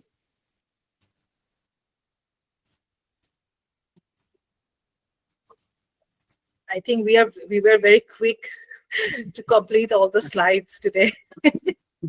I'm just going to add something to Yeah, sure. Marjan's question. I mentioned before about, I'm just going to give everyone a crash course in brain science. This is real science. Every time you have a thought, I'm picking up this pen right now. So I have a thought that I picked up that pen. The smallest thoughts. Every time you have any thought, a neuron fires in your brain. It comes and it goes. It has no real effect on us. We have trillions of neurons firing in our brain every day. Most of them are fleeting. They have no real impact on us. There's an old saying in our profession in mental health that neurons that fire together wire together. And what that means, if you have the same kind of thought over and over, and the same neuron correlated to that thought firing over and over, eventually they'll start grouping together, and those aren't fleeting. They'll form into something called a neural pathway. Those can become permanent in our brain, and our brain is comprised of billions of these neural pathways. So if you have a thought every day, I'm a loser, I'm not going to get anywhere, this is a no-win battle. I mean, if you're having this type of thinking and you're thinking it all the time, those thoughts will start bunching together and form a neural pathway. And suddenly you're struggling with a mental health issue because these negative thought neural pathways are having an impact on us because they're not coming and going. They become a part of us. Don't panic if you think, wait a minute, I got all these negative neural pathways. Am I messed up for life? No, you're not, because this is where actively doing things like journaling, as we were talking about earlier, or talking things through with a therapist and rewiring your brain by having new neural pathways built. Okay, I'm disappointed right now. I'm not making as much progress as I want to, but hey, you know what? Other things in my life are going well, and I have confidence in myself. And like, you start having these new neural pathways built. Those new positive neural pathways will override the negative ones. And if you stop thinking about those negative ones, after a while, those negative neural pathways will start to deteriorate, and they'll go away, and there won't be a problem any longer. So don't panic. You can change things, but what you're going to do is work on your brain science. You're actually going to rewire your brain, and it's actually possible to do that. So, Marjan, you know, if you're having some negative thoughts like you're disappointed, you're getting bogged down, you know, you want to start having some other thoughts as well, and not always focus on the disappointment. And I'm not minimizing the disappointment you feel, and that's something worth talking about with somebody. But you can change your brain science a little bit so you're able to handle it a little bit better. Thank you, Erik. Meaning you need to take care of your self-talk. You know, the way you talk to yourself matters a lot in the things, whatever you want to accomplish.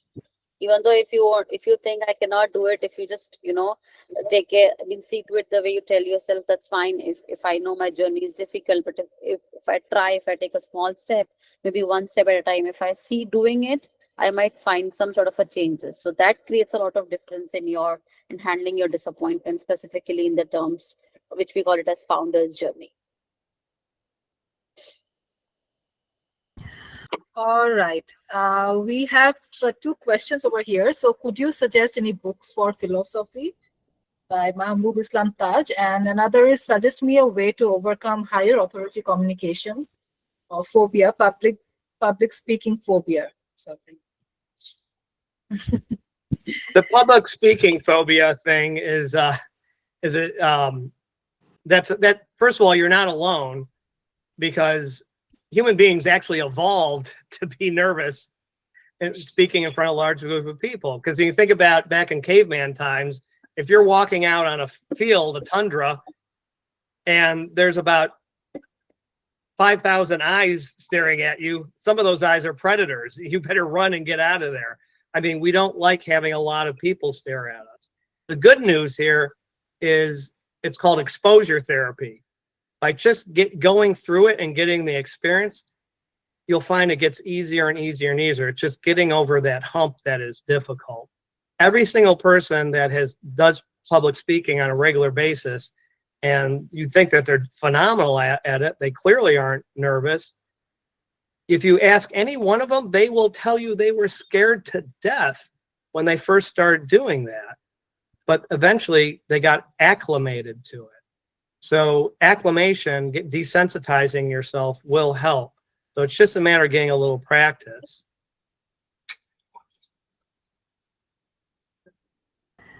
I think David is here. David, you'd like to say anything? You raised your hands in the beginning. David Nilsson, So our counselor, is here. One more counselor is here from Alight In Zen. So let me introduce him to you guys. I had my hand up earlier on because the question was, when you woke up, what were you feeling and what was your emotion? I was just going to say that when I woke up, I was extremely excited because I knew I was going to be able to talk to people on the other side of the world. And it's phenomenal for me to be part of this organization, this, trying to get up and running and help other people. And I can't speak for Bangladesh, but I know in America, mental health is a big stigma, and it is slowly gaining some ground, being on the positive side. So that's why I've always been partial to helping individuals. So I think this is a great forum to help people.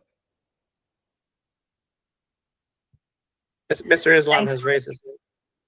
Yeah, thank you, David. Hamidul Islam, if you have any question, please, you can speak. I have two questions. Can we get the slides which you shared? Yes, you will get it. The organizers will share with you. No issue. And second question is, I am getting very frustrated day by day. Too much tension encourages my chest palpitation and makes it difficult to breathe that time when I tense.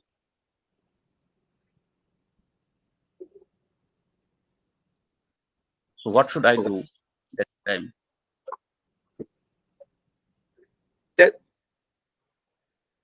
You're getting increasingly frustrated. Is that what you said? Yes. Okay. Can you identify the thoughts you're having that are causing the frustration? What's going on that's causing the frustration? What are you what's happening? And then what are your thoughts about what's happening?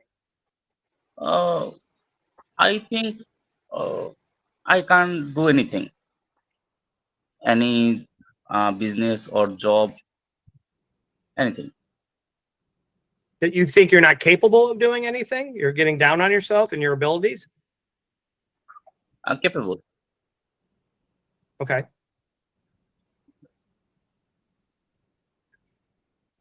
The symptoms which you are sharing, like you're having a chest pain and palpitation and all, right? Yes. Is it that severe? Are you getting it on a regular basis? Or there are some sort of a thoughts which is bothering you that makes you to have all those symptoms?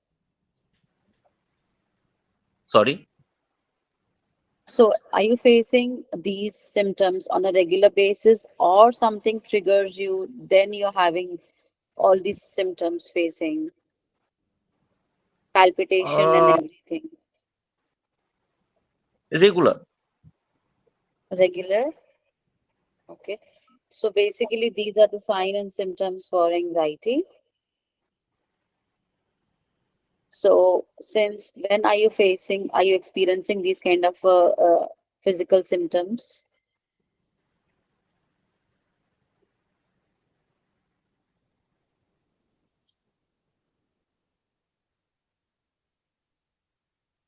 Can you hear me?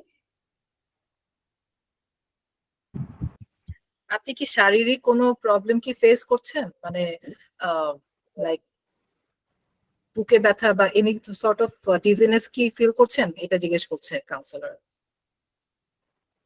আচ্ছা, network issue হয়েছিল। আচ্ছা, আরেকবার question করেন।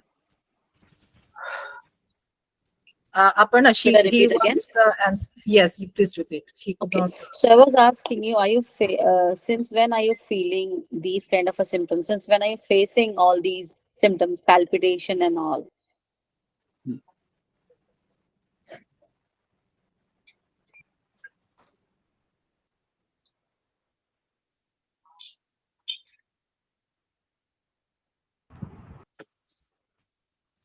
আবার কি repeat করবে কোয়েশ্চেনটা? I think he is having some network issues. Yeah, I think, yeah. All right. Anybody has any question? Or should we wrap? Oh, someone is raising hand. So Tasnim Smita. Okay, so my question is, I'm in my earliest 20 now, so there is a sudden shift in my life that I have now more work. I'm also studying, so there is I cannot give my mother as much time as I was given her before. So she cannot understand, or I cannot make her understand that there is a sudden shift, that I have now new circle, new work, I have to do more work, I have new environment, and I have to maintain this and everything. So when I come back to home, I need to explain her what I am doing, what I'm everything, and she cannot understand what I am doing. Well, why are you doing this? Why are you taking all this pressure? Why are you outside all the day? So when I come back and explain this, sometimes I lose my temper. Sometimes I become cranky, and she become very insecure if I need my privacy. If I just lock my door, she become very insecure that why are you locking your door? What are you doing inside and everything? So sometimes I become very, lose my temper, and I'm like, Mom, I don't want to talk to you. Then you know what, you don't understand and everything and whatever. So my question is how I can maintain the good relationship with my mother, a healthy relationship, and also protect my privacy. I'm going to chime in here. So there's a communication technique you can use, which I think will go a long way in improving your relationship with your mother, and specifically handling these situations where she's feeling a distance from you. She's having an emotional response. She's not really telling you she's sad or feeling neglected. She's not probably saying that, I'm guessing. She's just asking you all these questions about your schedule, which she can't understand. But she's having an emotional response to the lack of time with you. And when you try to address emotion with logic, it's like oil and water. You're probably doing a good job trying to explain your schedule to her. You're being very logical, but it's not resonating with her because it's not speaking to the emotion she's feeling, that feeling of sadness that she doesn't see you as much as she would like to. So the next time you have a conversation with her, what you can do, the communication technique, it's validating how she feels. And if you start there before going into any explanations about your career, how demanding it is, I mean, none of that's really resonating with her. But if you say, Mom, you know what? I can see that you're kind of sad right now because we're not spending as much time together as you would like. And I'm guessing that's making you pretty sad and pretty upset. And I'm very sorry for that. And I feel the same way. I feel that I'd love to spend more time with you. And I do understand why you're feeling this way. Can I share something with you that might be helpful in terms of you maybe having a better understanding that this is not about how I feel about you. And it does not reflect on how I feel about you. So what you did there, you first, I call it grease the tracks. You paved the way to have a better conversation about your schedule because you first, before jumping into that with that logical response, you have first validated how she feels and you empathized with it. And then you asked for permission. May I share something with you that might be helpful in understanding what's going on with me a little bit better. That's a really nice technique, because you're gaining her permission to then offer her your logical explanations. It's an old salesperson technique. When you get the customer saying yes, and you get their approval to give them more information, they're more likely to hear you. So anyway, that might be a better way to have a conversation with her the next time this comes up. It's a difficult conversation, but if you validate her feelings first, empathize with them, and then get her permission to share more information with her, she's more likely to hear you, and you're going to have a better conversation. Thank you. Thank you. I'll add to this a little more things, like in Asian cultures, parents wants to know more than we expect them to know, right? So mothers will ask you too many things irrespective of you share or you won't share, right? So at times that makes us feel frustrated and angry that why we have to share everything when we are like, in 20s or 30s. For parents, you're still a small children, even though if you're in your 50s or you're in 60s, they'll be like, oh, you don't know anything. What have you seen? What do you know about society and culture, right? So that time, if you reassure your parents that, okay, this is what it is, this is how it is, more of reassuring with lowering your tone of voice matters a lot. In that way, you're not stressed, you're not burning, you don't vent out in anger, and they also know, you also know. In that way, it becomes a little easier for you to handle your emotions as well as your parents' emotions. That's it. Yeah. Hey, David's in his 60s and he's still having these problems. True. Rakibul Islam has some question. That was a good one, Eric. I just wanted you to get you involved here. Rakibul Islam, you have raised your hand. আপনি হাত তুলেছিলেন। আপনার কোনো question আছে? David's 60. Hello. Hi. Hi. Yeah. I think my mic was not working. Now the mic is clear. Okay. My question is that I am a university student and trying to establish an online educational and e-commerce platform. However, sometimes I get frustrated if I am not if I am on the right path, especially considering the current situation of Bangladesh. So, go ahead. Aparna, do you want to? So, regarding your studies, what I recommend basically is, since in Bangladesh, we don't have what we have it in India is career counselors, like overseas counselors, education counselors, to whom you can refer to and have an idea if you think maybe if you're on a right track or not. You can choose that option to check with them, one. Two, if you think that you cannot avail that option, you can always have conversation with your peers, checking what they are doing, what you are into, or if you trust someone from your close family members, you can also have a discussion with them, because many of the times we feel like we are, because parents are not understanding us, or they are telling us that what are you into, what are you doing, you don't do anything, you don't do this, you don't do that.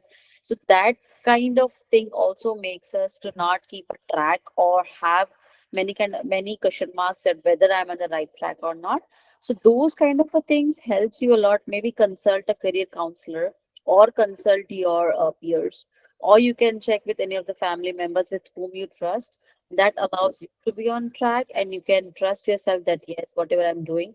And most importantly is what you have gone through, meaning you have choose some field, this is what I'm doing, this is what gives me interest, gives me motivation. So if you're confident, you can go ahead and you can do it. But if you have too many questions, you don't know things, or you have two different mindsets, you can definitely seek those professional helps in terms of career wise.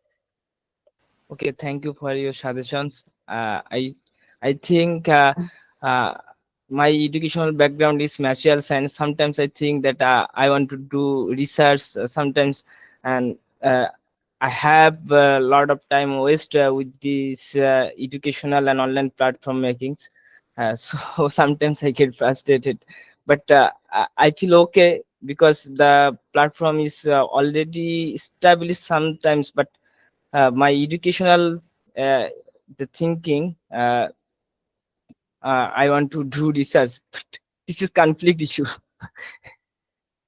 So you won't be able to do research in the field you're already opting, you're already studying into. You cannot do research from that field, is it? I am currently BSc student, but I want to do in future. But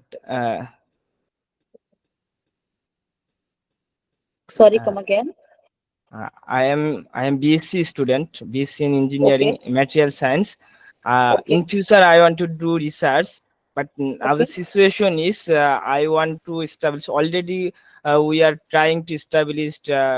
We have some teammates to do establish an online platform and e-commerce platform. Basically, it's connected with the educational and e-commerce platform, and teammates connectivity and teammates workings. Sometimes I get frustrated.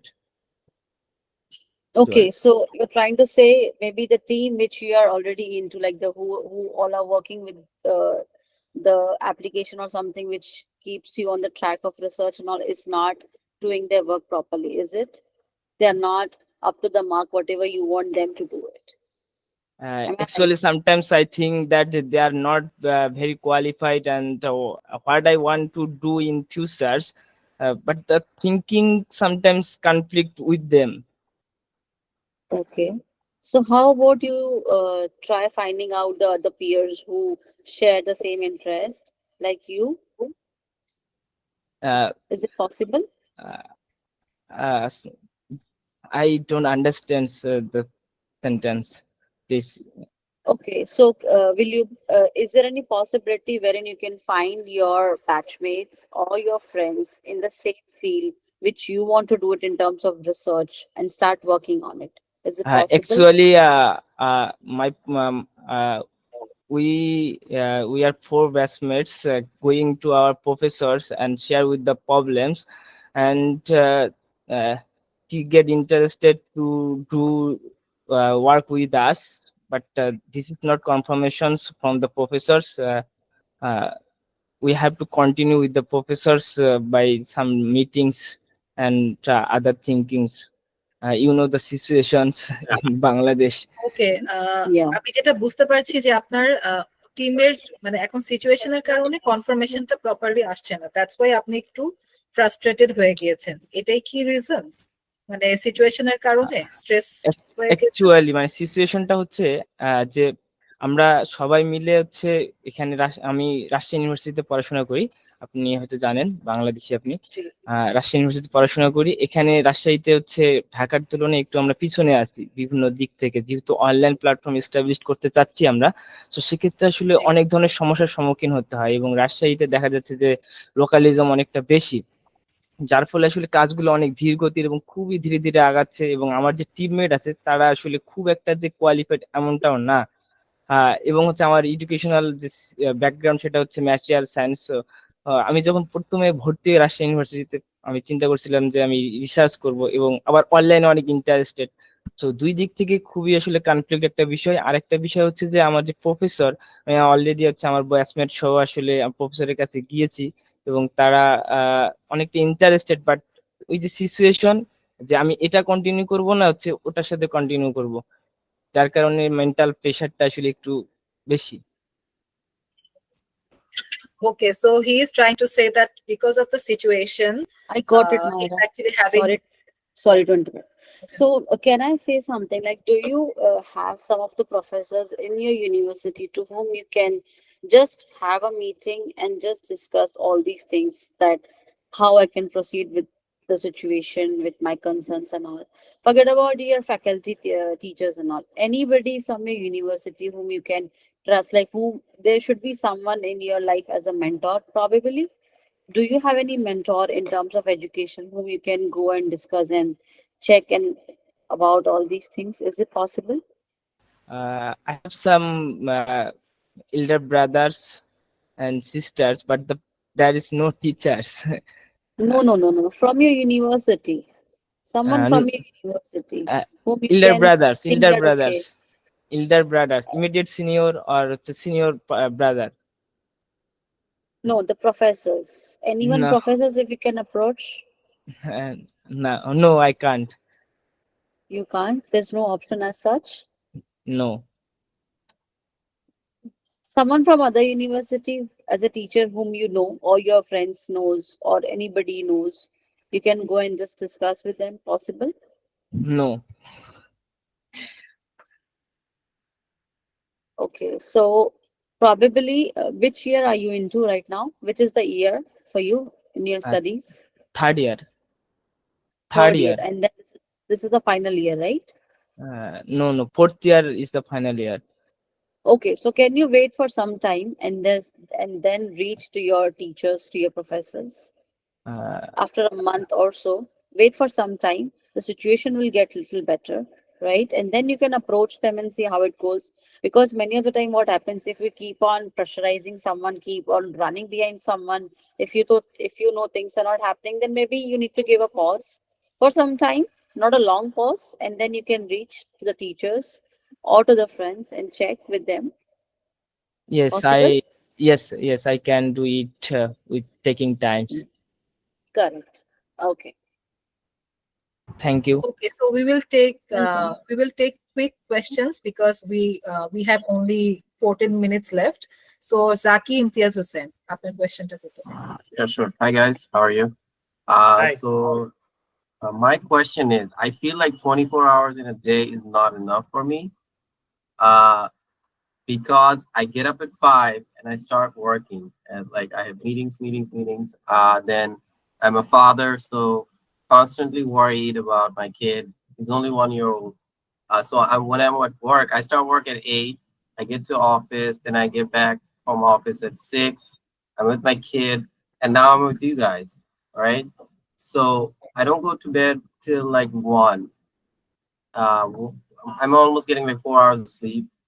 What can I do to like improve this? Because I feel like at some point I'm gonna wear out, and that's gonna what do we call this? It's gonna affect my health. So any suggestions from anyone? Zaki, are you great, working yeah. are you working more than one job? Why are you working? No, I'm working one job. I'm only working one job. Okay. This startup is part of my passion.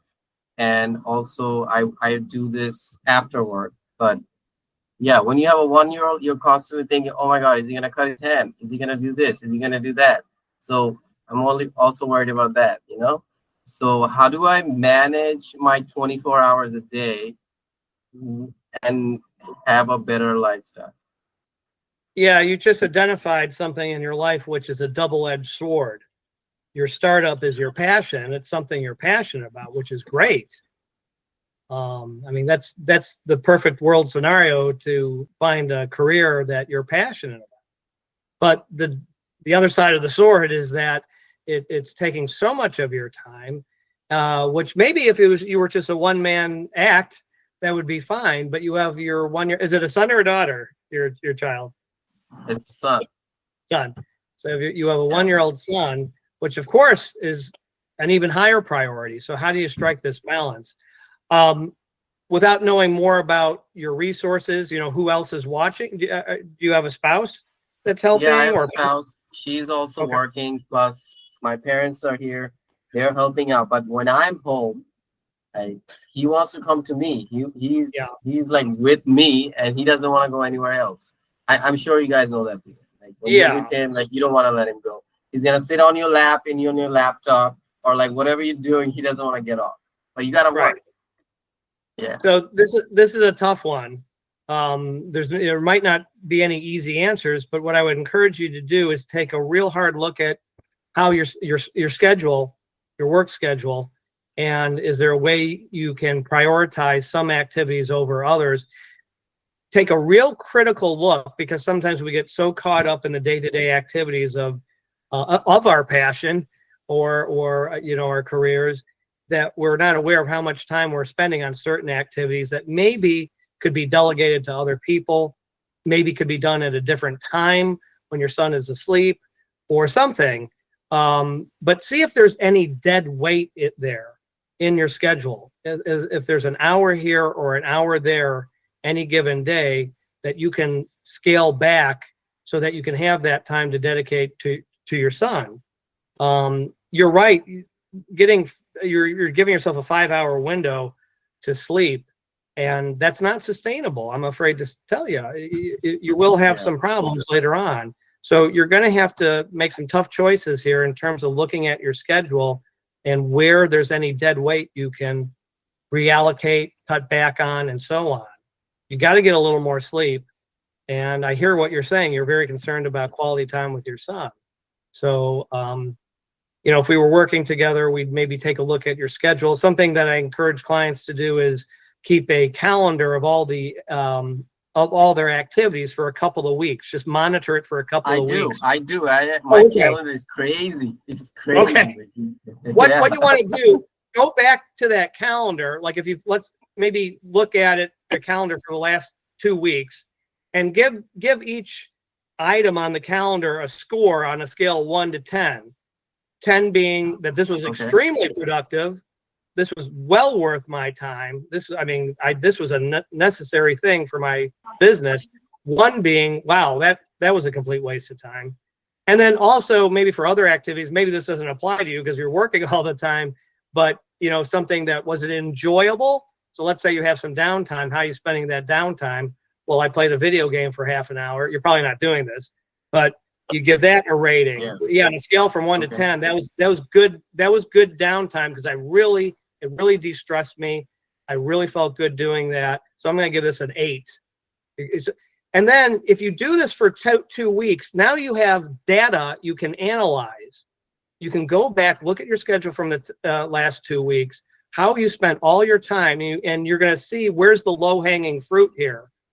Where's the dead weight? Well, here's an activity I did. I spent on a scale of 1 to 10 for productivity. I gave it a 2. For enjoyment, I gave it a 1. Why am I doing this? So it's a really powerful intervention to see how you can maybe, you know, reallocate your time and how you're spending it. All right. Thank you. Thank you so much. Cheers, Jackie. Okay, so we have to take quick questions. Ashfaq Rahman.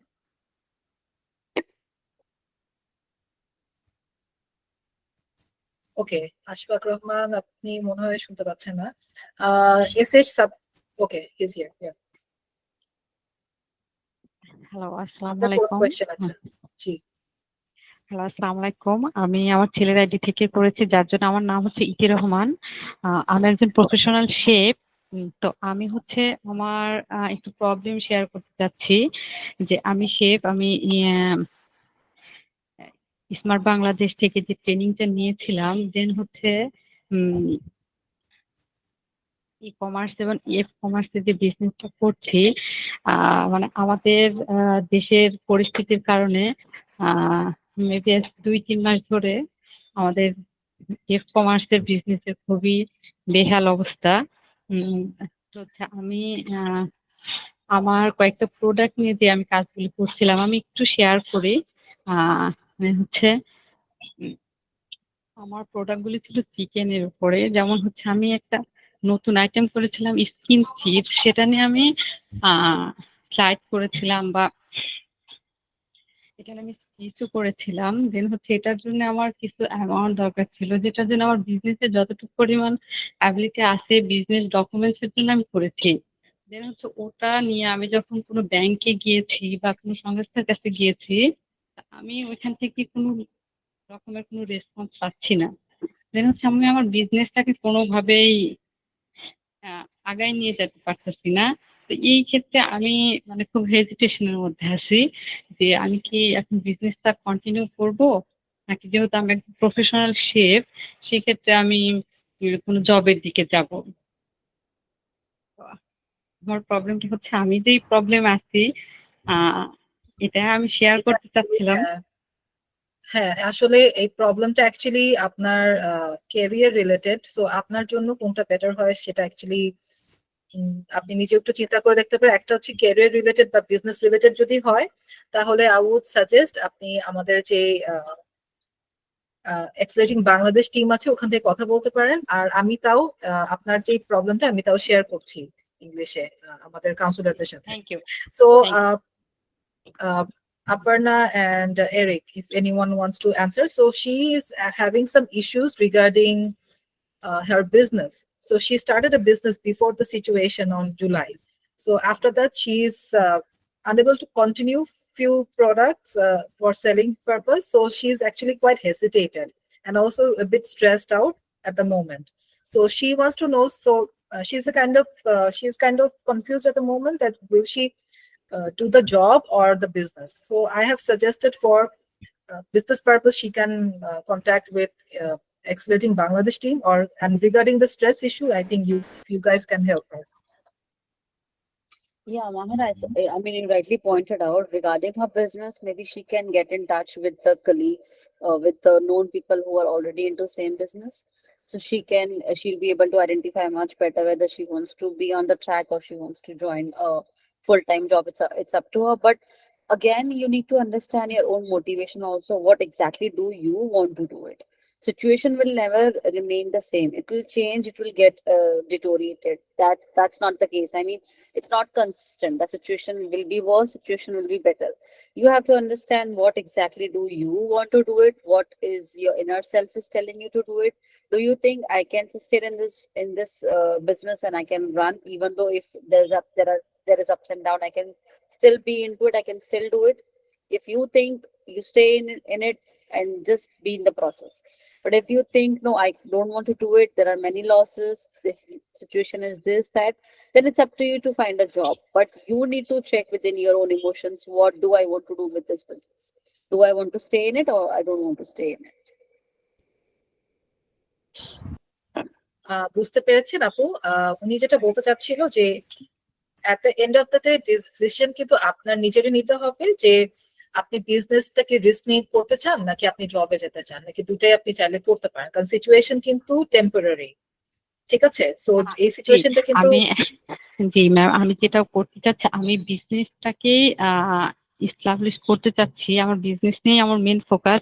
But এখন হচ্ছে কিছু problem হচ্ছে আমার হচ্ছে যেমন আমি কোথাও গেলে যে আমি লোনের জন্য অ্যাপ্লাই করতেছি, সেটার জন্য আমাকে বিভিন্ন ডকুমেন্টস এর কথা যখন বলতেছে, বাট ফার্স্টে যেমন ছিল যে আমরা অনলাইন বিজনেস যারা করি আমাদের জন্য ট্রেড লাইসেন্স এনাফ, বা ট্রেড লাইসেন্সের সাথে আমরা একটা টিম করে নিলাম বা এরকম।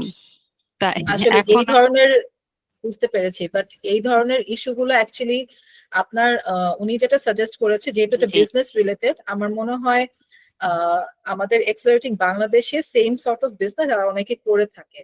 সো আপনি চাইলে একটু কাইন্ডলি আরিফ ভাই বা কারোর সাথে একটু শেয়ার করতে পারেন যে এই ধরনের ইস্যুগুলো আপনি ফেস করছেন। ঠিক আছে? কারণ আই থিঙ্ক আরো যারা কলিগসরা আছে বা আপনার ইন্ডাস্ট্রিতে যারা আছে তারা আপনাকে হেল্প করতে পারবে। এরকম মেন্টরও আছে, they can help you out. Okay, thank you. আমি বিজনেস নিয়ে ফোকাসটা দিতে চাচ্ছি।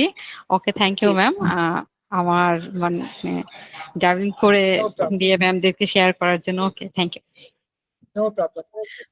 এসএইচ সাব্বির, একটু কুইকলি যদি কোয়েশ্চেনটা করতে পারেন, আমাদের হাতে টাইম একদমই কম। Oh, Makhija, I was just going to chime in that unfortunately I have a meeting in 2 minutes. Okay, no problem. I wanted to thank No problem. I wanted to thank everybody for attending. I very much enjoyed speaking with all of you. I was blown away by how good these questions were that people asked. So, yes. And then many of you had very good suggestions about what you're doing to take care of yourselves. So, well done. And thank you very much, everybody. Thank you so much, Erik, for joining. Okay. And remember, you'll be 60 someday too. I knew that would come back to get me. Okay, so we will take quick questions, Okay. Last two questions. Right. All right, so we have to move on. So it's a Sabbir, can you please tell your question a bit more faster? Thank you. Yeah, thanks for the opportunity. I'm Sabbir, 23 years old. I have a digital agency And my problem is sometimes we have enough client, and sometimes we face enough client meeting, and sometimes we have enough pressure. Yeah, and sometimes we have not enough client. How can I manage my mind on the ups and downs?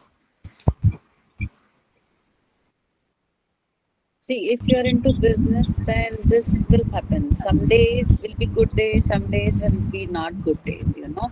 That's what we have been talking about. You need to handle your stress effectively so that it allows you to remain on track, right? And it also allows you to improve your decision making. Like if I have less clients, what I can do, say for example, follow up with the clients, take care of the marketing, talk to the peers or talk to the people whom you know. So all those techniques will help you to remain sustained and help you to not fall back and not think more negative about your business. Yeah, Did I thanks. answer your question? Thank you. Okay, we have last question. Khan Tanzil Apu. Thank you so much. Hi, I'm Tanzil Akhi. Hi. I'm 30 years old. I have 2 children, and my main problem is whenever I deliver a presentation, both online or offline, I'm facing that my whole body is shivering, shaking, and my heartbeat also increase so fast, and I feel so nervous. I'm practicing to overcome last 2 years, but I can't help it. Even also this moment, I'm shivering. I can't help it. What can I do for this problem? Thank you. See, as Erik has mentioned, we tackle this issue through exposure therapy, wherein we ask the clients to expose to certain situations which is not comforting for them, which is difficult for them. So this is basically a symptoms of anxiety wherein you feel nervous, even though if you're doing it for the last 2 years, you know, something which is bothering you a lot, which you have not tackled enough, right? It's not only presenting, it's about something else, which is not digged within it, which is unhealed, which you're not able to identify, right? So all those things can be tackled if, you know, if we sit one-on-one wherein we understand what exactly is bothering apart from presenting in the public, because it's not something new. We also feel sometimes, you know, we feel panic or we feel stressed or we feel anxiety, but if you're doing it for the last 2 years, if situation is not improving, then you must seek some professional help to understand your situation better, and the person we as expert can help you and deal with the situation in a better way. Okay, thank you. Right? Okay. So, anyone has anything? Yes, David. So something that I would like to interject, which will help, I think, everybody that's had questions, especially when it comes about depression and anxiety. One of the biggest things about depression is it is it's not something that we can control. It is a physical part of our brain that's not functioning correctly. So when we say I get depressed and I don't know why, I think the thing is sometimes we think we have something broken about us. And we get into the cycle of I'm broken, I can't get better, I'm broken, I'm broken.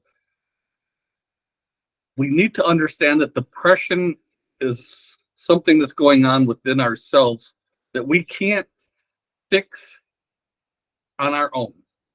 And what I mean by that, medications available and coping skills that help you understand what can help with the depression, such as exercise, eating healthy, and things like that. But the biggest thing is we have to understand that this is not something that we're not choosing to be depressed. It is something that automatically happens. It's just who we are. And to understand that, you're not broken is, for me, Actually, I was something. healthy life. I eat healthy food and going to bed around 10 p.m. But I can't sleep. Or I got sleep around 2 a.m. or 1 a.m. But I go to bed around 10 p.m. I can't sleep. But I maintain a healthy lifestyle. So Okay. there are some sort of anxiety symptoms which might be bothering you. We would recommend to seek a professional help so that we understand your situation in a better way and we can help you with the situation, how you can deal in a better way, and you don't panic with when it comes to presentation, in front of anybody, either offline or online. Okay. Okay, so this is it. আমাদের আর কোনো question I hope আমরা আর নিচ্ছি না, so সবারই চলে যেতে হবে. Aparna, David, and Erik already left, so thank you very much for attending over here. It was really a great session. কি বলবো? And thanks to এখানে কেউ নাই actually. Thanks to the organizers. Accelerating Bangladesh for giving us the opportunity. On behalf of the organizer, I am still here. আমি ভেবেছি, yes, আমি ভেবেছি আপনি চলে গেছেন. Okay, thank you so much, Ronnie bhai, for giving us the opportunity over here. আর রকিবুল ইসলাম, আপনি আমার সাথে পরে যোগাযোগ করে নিতে পারেন. Or just last thing, if anyone needs one-on-one counseling, please you can contact me directly through Alight, through Accelerating Bangladesh. info@alightinzen.com আর আমি আমার WhatsApp নাম্বারটাও শেয়ার করে দিব. ঠিক আছে? That's all from me, from How my can side. I get this email or WhatsApp number? Share করে দিব গ্রুপের মধ্যে, অর্গানাইজারদের পক্ষ থেকে শেয়ার করে দেওয়া হবে. ঠিক আছে? Which group? আচ্ছা, আপনি কি Accelerating বাংলাদেশে participate, right? No, I get this through DEED. I get this. Okay, fine. আমি ইনবক্সে শেয়ার করে দিচ্ছি, info@alightinzen.com. ঠিক আছে? এখানে আপনি করতে পারেন. আর আমার হোয়াটসঅ্যাপ নাম্বার আমি দিয়ে দিচ্ছি.